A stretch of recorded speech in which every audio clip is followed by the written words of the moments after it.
Hey, real quick before we roll the intro, the keen-eyed amongst you might have noticed that there's been a little gap in between this episode and the previous one. And as much as I want to say that it's been for a good reason, like me focusing on my studies and working hard, the reality is that I've just been a bit burnt out.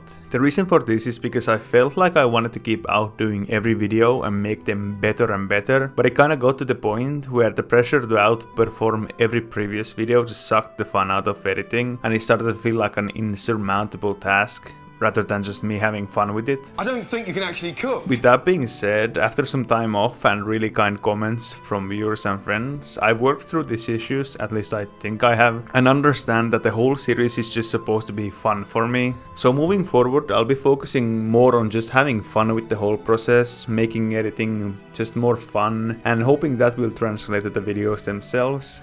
But your kind words mean a lot to me, and it's genuinely heartwarming to hear how much people enjoy the series, so thank you for that. But without further ado, I think it's time to wake up our hero from gathering rested XP by revisiting the highlights of his story so far.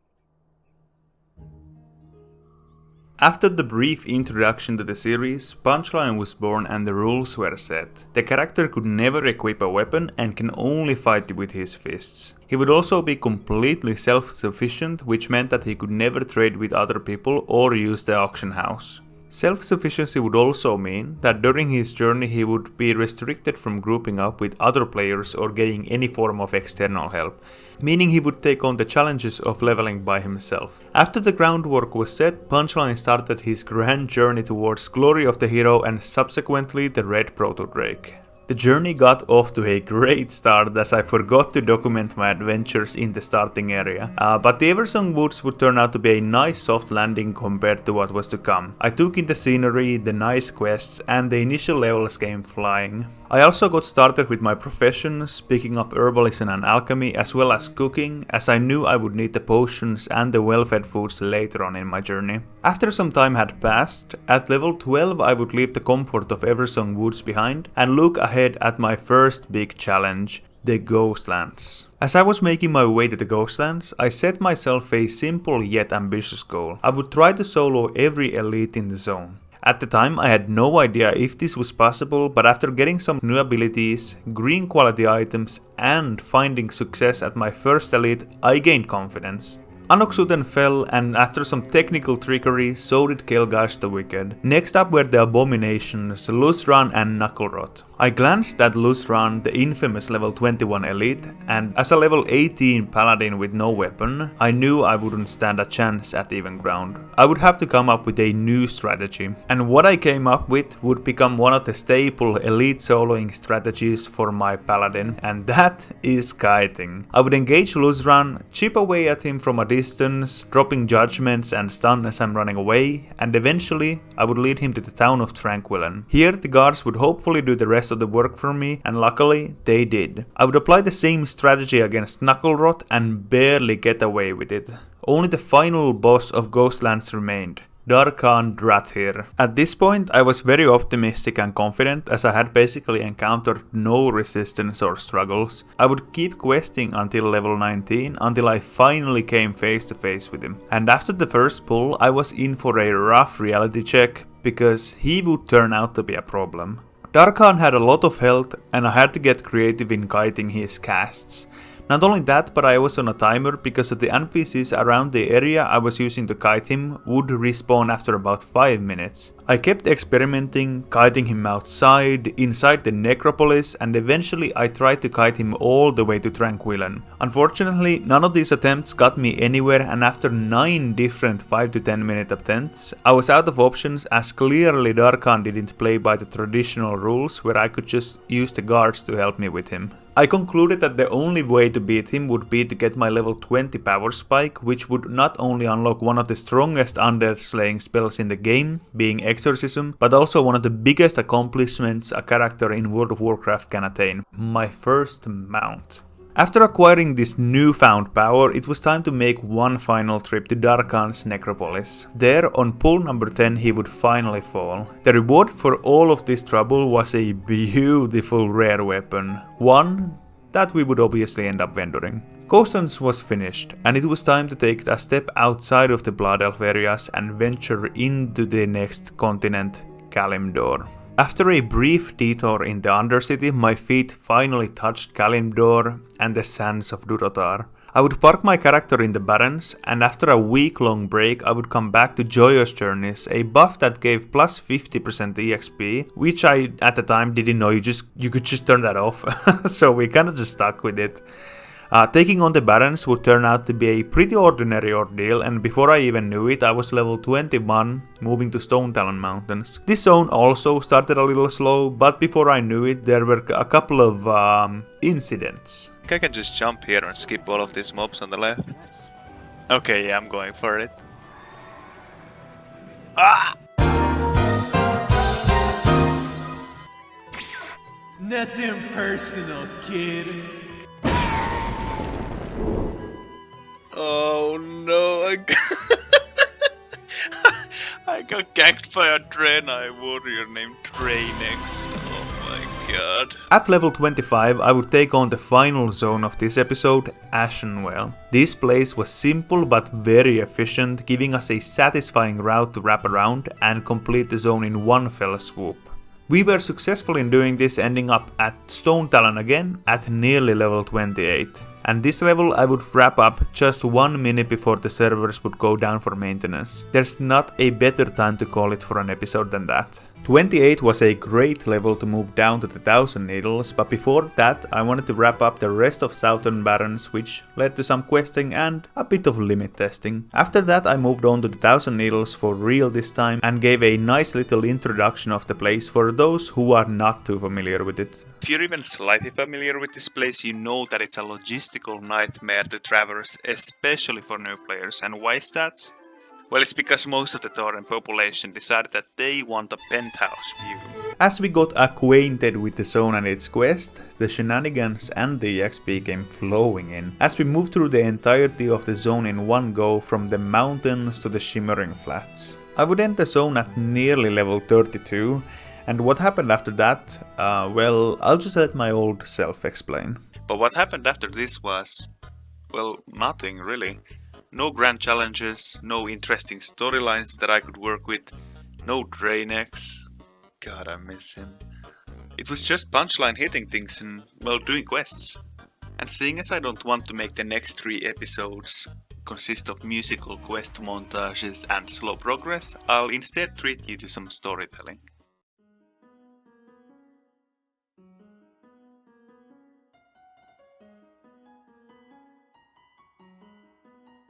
So after doing a bunch of ordinary zones and quests with no real content to be found, I was level 40 and had unlocked another major milestone for the character. I had unlocked plate armor, a faster 100% speed mount, and we would also find ourselves with new talents and abilities. And after some ability explaining, I set my sights on Stranglethorn Vale, giving a brief rundown on what to expect from this zone. Stranglethorn Vale was one of the hotspots for world PvP, especially in Classic WoW, and it was filled with gankers, and during peak hours, if you were lucky, you could get one quest done before you got ganked again. That's how bad it was. And as with any new zone, there were a lot of quests to do, and we got straight to work. In Classic WoW, Stranglethorn Vale used to be the home for a lot of very difficult quests, but in Wrath of the Lich King almost all of these quests are tuned down, making the zone more of an endurance run rather than a real challenge. After some adventuring and giant slaying, we stumbled upon something, or rather someone in peril. Someone who would turn out to be a lot more than just an ordinary adventurer.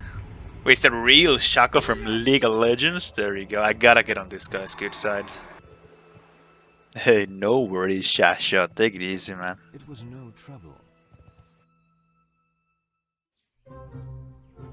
Wait, Shaco is in trouble again? Shasha, fear not, man. I'm here for you. My friend for life, this guy is. Hey, teamwork makes the dream work, my man. Oh, there's some mage AO. Shasha, you son of a gun. You did it again. Looks like I got on his good side there. I would not want to be that guy.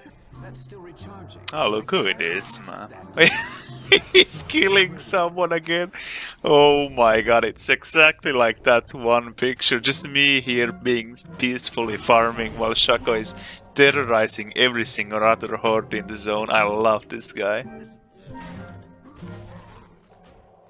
Looks like there's another contender for Shaco. Shaco opening on the hunter, the orc hunter. Oh my god, plays back with the trap. Shaco kidney shot. Wait, Smorktar! This fucking... this Smorktar came back for vengeance, bro. I love this. So what is this mayhem? After a grand questing streak, we handed in the quest and we hit level 44, where we unlocked a pivotal ability for the future, Repentance. And at this point, Strangathorn Vale was done and dusted, and it was time to head back to Kalendor for a huge quest reward. After the dopamine rush from seeing a rare item on my self-found character, it was time for yet another zone and another recap, as Feralas didn't exactly have a lot of content to offer. And at level 47 it was back to Orgrimmar yet again for another huge dopamine reward, as a quest would finally give me my first plate item, these being Emerald Peaks boulders. We also took a well-due detour to Eversong Woods to learn my 100% mount, as I was 7 levels over the initial level requirement for this. The reason for this wait? Well... Victory lies ahead. Wait, I don't have enough gold. Oh my god. I'm like 2 gold off, no? Okay, this hurts, but it's whatever. I can always find more silk, and I really don't want to make another trip here. There we go, man. Fast and Furious achievement. 100% mount unlocked. Now I just have to figure out how much does the actual paladin mount cost. And here is the moment of truth. Please be discounted, bro. I mean, we gotta see that it's here even. Okay, summon charger. Yes. Oh my god, yes. But alas, we finally acquired our paladin charger and took a satisfying victory lap around Silvermoon City. At level 47 I was excited to enter the Tanneries, as it is near and dear to my heart. I did the initial round with the Waste Wonder quests and the infamous Pirate quests. And we also have to kill their boss guy or whatever he is, Angry Fire Giant. Wait, no, it's Firebeard. I'm thinking of RuneScape again. I handed these quests in and got some nice EXP and some decent quest rewards as well. And now it was time to move on to one of the most satisfying zones in the entire game. And I let my old self do the talking again here. Hinterlands as a zone is nothing too special. Just imagine Elven Forest, but with a lot less Elven and a lot more forest, and you have Hinterlands. But what makes this zone so special is the fact that you can take almost all of the quests at once. So you end up having like 15 quests that you can do at the same time and hand them in at the same time. So you end up with like 2 levels worth of EXP in one round of quests. So that is too crazy to pass up on. And just like promised, the zone delivered and we got to hand in a full quest log worth of quests, going from level 49 and 12 bars in all the way to level of 51 after the hand-ins, netting us a 4 minute 23 second level from 50 to 51. But hey, why stop there? After riding that dopamine wave, I needed another hinterland zone to quest in, and well, luckily for me, Searing Gorge, the Hinterlands 2.0. Now Searing Gorge is a lot like Elven Forest, except that there's a lot less Elven and there's a lot less forest, and instead there's just a piling heap of lava and a lot of efficient quests. So yeah, it's the exact same as Hinterlands. You can take everything at once and do everything simultaneously, hand them in at once, bada bing bada boom. And as I was traveling the Searing Gorge, I enjoyed the scenery with my 100% speed mount and even took a nice little shortcut through the mountains. After finally arriving to the Searing Gorge, I went on yet another questing spree, filling up my quest log nicely and cashing it all out, ending at level 52. At this point, I had decided that I wanted to switch up the adventure a little bit and go for an interesting challenge. I wanted to see if I could not only solo Zul'Farrak, but also attain all of the powerful rare items that are needed from the bosses within there, these being gloves from Antuzul, as well as a pair of shoulders and a helm from the final boss Chief Urkot's Sunsculp. I gathered my Zul'Farrak quests and quickly hit level 53 and took my first steps inside the instance. My first run of Zul'Farrak was more of a limit test run where I was kinda just looking at the damage of the enemies and myself, implementing different strategies and seeing what works and what doesn't. I downed the first boss Antuzul but didn't get the gloves. After this I kinda died, reset the instance and went again for a full run. This time Antuzul was feeling a bit different. And as it was my first full run, I also got to experience the pyramid fight, something that I would be getting much more familiar with in the future. I got through the pyramid fight and there was only the last boss left. I needed the shoulders or the helm, but as fate would have it... Oh my god, there's no way, there's no way. What are even the odds of this boat dropping in one run? You have to be kidding me. Of course, on a punch-only paladin, I have to combine this. Like, sure, yeah, I'm not gonna use this, but in order to make the epic weapon, I have to actually equip it to combine them. So, yeah, I need to craft this weapon just for the flex. Okay, it's ready to craft. Let's see. This shit, yes. Call of Zul'Trace.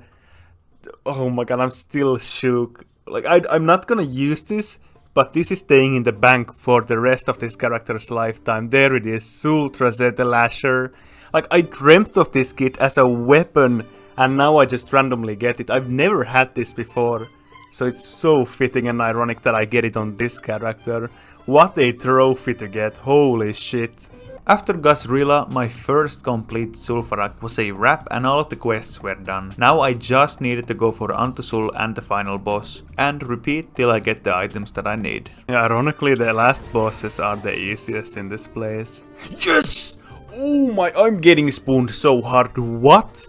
Okay, those are the shoulders done, that's what I wanted the most, it's so big! And let's see what's behind box number 6. I died for this one, so this one better be good. Yes! 17 strength! I didn't even know you can get strength! Like, I thought that it's only the animal types like boar and beast and whatnot. This is absolutely biz. 17 strength, 14 attack power, pure glass cannon, just the way we like it. I'm so happy I don't have to do this boss anymore. Number 16, feeling like $1,000,000, ready to go for more, so give me the chiefs and... Yes! Finally, we are done with this place. Oh, I'm so happy. We are done with Zul'Farrak, fuck yeah. I've never been this happy about a random blue dungeon drop, man. I mean, it wasn't honestly that bad, 16 runs of Zul'Farrak, I mean... It's a bit under the drop rate, sure, but there's a lot worse grinds out there by a mile, so looking like $1,000,000. Hit him with that flex. After some massive power spikes and nice bit of grinding EXP to top it off, we headed to Ungoro Crater stronger than ever before, ready to tackle the zone notorious for its dinosaurs and other dangers. Turns out the gear upgrades made a nice little difference, as we were able to pull multiple mobs with no issues whatsoever. This made the questing and battles against the animals easier, but we still were no match for Shadow Walker and Satchu Jinki. As a night elf rogue just went into stealth, I gotta heal up and hope they're friendly. Okay. They're not friendly, guys. After running into some familiar faces, I continued to blast through the zones with no issues, gathering all the quests and making a nice lap around the zone to wrap the quests up. Everything went nicely except Ringo being his usual self. Wait, did my guy really just decide to... Yep, there he goes. This is exactly what I mean with this quest. This guy chooses the worst spots to faint every single time. Like next he's gonna faint in front of a Devilsaur, I'm betting. We ended the zone nicely by hitting level 56 while handing in the very last quest. 2 levels away from Outlands, I am teeming with excitement thinking of the adventures ahead, and the boys, well, they just don't know what they're talking about. After picking up some small utility skill upgrades, it was time to venture into Winter Spring to finish our journey through the classic leveling experience. The zone treated me nicely, the quests were easy and enjoyable, and we hit level 57, just 1 more level to go, and let's just say I was ready to move on to Outlands. I'm so ready to go to Outlands. Not saying classic leveling isn't like great, I mean it's not. But yeah, I'm just a big fan of getting out of Classic and moving to Outlands. After going through some more questing and some vendor thrash, we end our journey at Timbermoor Hold, finally hitting level 58. We could now head out to Outlands, but I decided that it would be a waste to venture on while my professions were lagging behind. Seeing as I need to be able to use the newly found resources that Outlands will bring, I decided that I want to get all of my main and secondary professions to Classic WoW's max level, which is 300, so I got to work. We got started all the way from level 1 fishing and worked our way up. Fishing goes well with cooking and alchemy, granting ingredients for both of them, and not only that, but I'll need to max my fishing way later when I need max level fish feasts, the best food buff in the game.